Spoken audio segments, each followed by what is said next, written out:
Hello friends. मैं कक्षा 11वीं वाले विद्यार्थियों को हिंदी सब्जेक्ट के यहाँ पे कुछ बहुत ही महत्वपूर्ण प्रश्न बताने वाला हूँ और ये प्रश्न आपको परीक्षा बोर्ड में आपको देखने को मिल जाएगा। तो मैं आपको दिखा देता हूँ।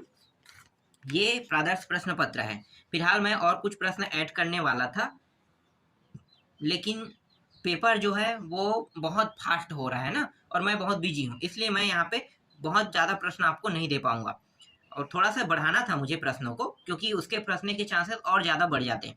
लेकिन आपके जो प्रश्न आ रहे हैं वो ज़्यादातर प्रश्न जो है वो प्रादर्श प्रश्न पत्र से ही रहेंगे, इसलिए आप लोग इसको अच्छे से देख लेना। जिनके पास परीक्षा बोध है वो परीक्षा बोध को पढ़ के चले जाना। ठीक है, देखो पहला जो प्रश्न है वो क्या है, निम्नलिखित अपठित काव्यांश को समन्वयक पढ़कर पूछे गए प्रश्नों के उत्तर लिखिए कह रहा है। तो यहाँ पे मैं आपको पूरा दिखा देता हूँ। ये क्या है, एक गद्यांश है और इसके कुछ प्रश्न दिए हुए हैं यहाँ पे। ठीक है, क्या दिया है, प्रकृति की शोभा पर संकट के बादल क्यों मंडरा रहे हैं। ठीक है, ये 5 टॉपिक है, इनका उत्तर आपको लिखना है। तो मैं आपको एक ऐसे ही बता देता हूँ, ये सबसे सरल होता है। तो यहाँ पे देखो पूरा पढ़ लें। प्रकृति और व्यक्ति के संबंधों में विकार आ रहा है, ये नहीं है इसका उत्तर। व्यक्ति प्रकृति से दूर हो रहा है, ये भी नहीं है। जनसंख्या विस्फोट से प्रदूषण के कुप्रभाव से प्रकृति की शोभा पर संकट के बादल मंडरा रहे हैं, मतलब यहाँ से आपको लिखना है, यहाँ से लेके यहाँ तक मंडरा रहा है। देखो ऐसे ही प्रश्न 2 नंबर मिलेगा इसमें। तो बहुत सरल सरल रहेगा, ऐसे प्रश्न बहुत सरल रहते हैं। तो बस क्या करना है, आपको ढूंढना है और इससे उत्तर लिखना है। तो अपठित गद्यांश सबसे सरल रहता है ना। चलो आगे दिखाता हूँ। इसके बाद देखो यहाँ पे एक में शीर्षक है ना, और यहाँ पे क्या पूछा है, निम्नलिखित अपठित काव्यांश बोल रहा है को पढ़कर पूछे गए प्रश्नों के उत्तर लिखिए कह रहे हैं। ये थोड़ा सा टफ आएगा, थोड़ा सा, ज्यादा टफ नहीं रहेगा, थोड़ा सा टफ रहेगा।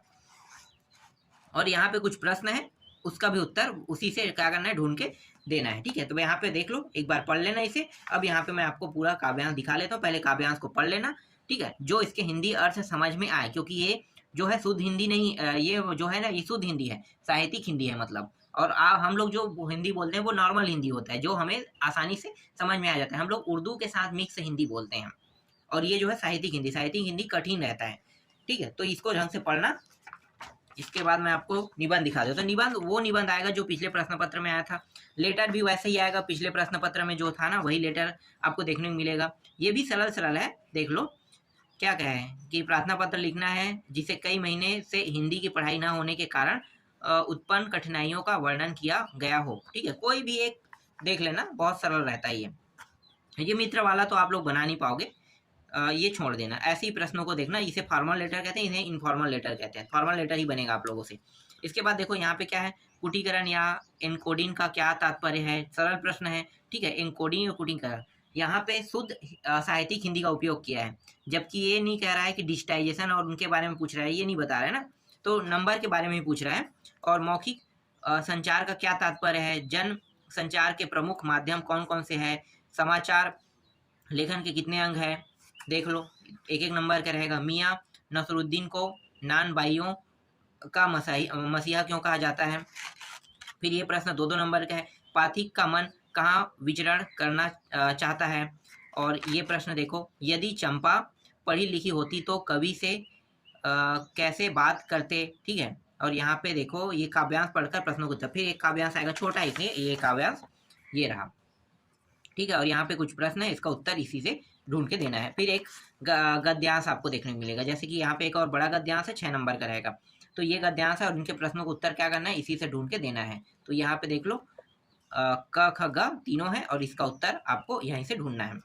ठीक है, एक और काव्यांश दिया हुआ है, ये रहा काव्यांश। इस काव्यांश में क्या बताना है, उपयुक्त भावार्थ बताना है और काव्यांश की विशेषताएं बताना है। तो ये आप लोग पढ़ लेना, पढ़ने के बाद जो निकलेगा उसको देखना है। ठीक है, इसके बाद 3-3 नंबर के प्रश्न देखो, तो एक ही बार में आ जाता है, तो मैं दिखा देता हूँ। ये 3-3 नंबर के हैं, ये 3 का है, ये 3 का है, ये 3 का है।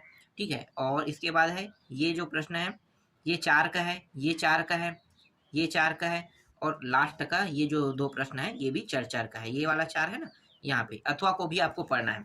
फिर इसके बाद दूसरा संभावित सेट में देखो, ये संभावित सेट है, इसमें भी गद्यांश दिया हुआ है, इसको पूरा पढ़ना है। यहाँ पे कुछ प्रश्न दिया है, इसका उत्तर इसमें ढूंढ के आपको देना है। ठीक है, 2-3 पढ़ना, ज़्यादा नहीं, बहुत सरल आएगा आपका हिंदी पेपर। इसी तरह से ये रहा गद्यांश है, गद्यांश के ये वाला पूरा देख लेना है। अब इसके प्रश्नों को उत्तर प्रश्न दिखाता हूँ, इसका उत्तर आप लोग खुद बनाना है ना। ये रहा प्रश्न, इसका उत्तर कहाँ से ढूंढना है, उसी काव्यांश से। और इसके बाद देखो तीसरा में क्या है, वही अपना निबंध है और यहाँ पे क्या पूछा है, साला शुल्क माफ करने की प्रार्थना पत्र दिया है। तो जो हर साल आता है वही आएगा, नगर पालिका वाला जैसे दे ये प्रश्न है, ठीक है, नगर पालिका से संबंधित रहता है ना, ऐसे प्रश्न एग्जाम में आते हैं। फिर यहाँ पे देखो संचार से संबंधित 5 प्रश्न है। संचार माध्यम क्या समझते हैं, हिंदी, ये और लाइफ से क्या है, ये टेली, और ये देखो नमक का दरोगा, ठीक है, ये सरल सरल है। फिर मानव शरीर का निर्माण किन पंच तत्वों से हुआ है, उनका नाम लिखना है। देखो 11वां प्रश्न, ठीक है, और ये 12वां प्रश्न में देखो 1 और 2 और 3 टॉपिक है, तीनों का उत्तर इसी से आपको क्या करना है, ढूंढ के देना है। 13वां प्रश्न दिखाता हूँ, ये रहा 13वां प्रश्न, और 13वां प्रश्नों के ये रहा, ये कुछ टॉपिक है, इनका उत्तर आपको क्या करना है, इसी से देना है, ठीक है। इसके बाद देखो 14वां प्रश्न देता हूँ। 14वां प्रश्न, ठीक है, यह इसमें क्या बताना है, काव्यांश और भावार्थ बताना है ना। फिर 15वां प्रश्न देख लो, 16वां प्रश्न भी देख लो, ठीक है, 17वां भी आपको दिखाई दे रहा होगा, ये रहा 17वां प्रश्न।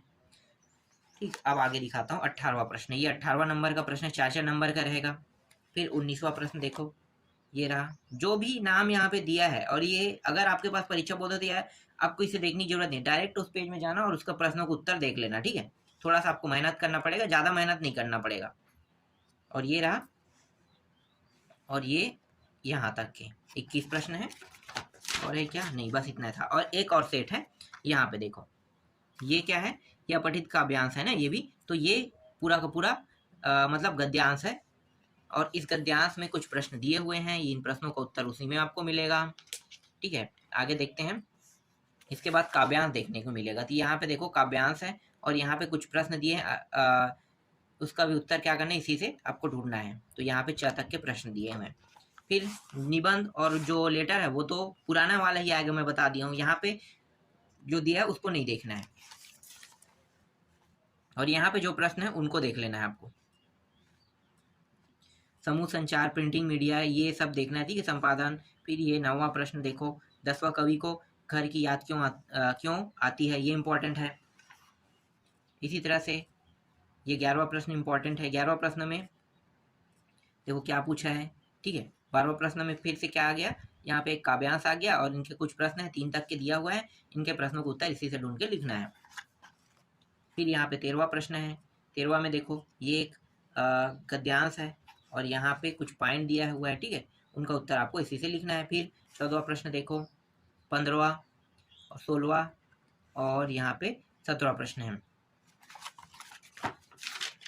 और ये रहा आपका बाकी का प्रश्न, ठीक है, 18वां, 19वां, 20वां, 21वां, ये सभी प्रश्नों का उत्तर, ठीक है, देख लेना है आपको। तो इतने ही बस अभी पढ़ो, और ये सारे के सारे महत्वपूर्ण है, तो इतना कठिन नहीं आएगा, पूरा पूरा ब्लूप्रिंट से आएगा, और सबसे सरल सरल टॉपिक ही आपके एग्जाम में आपको देखने को मिलेगा।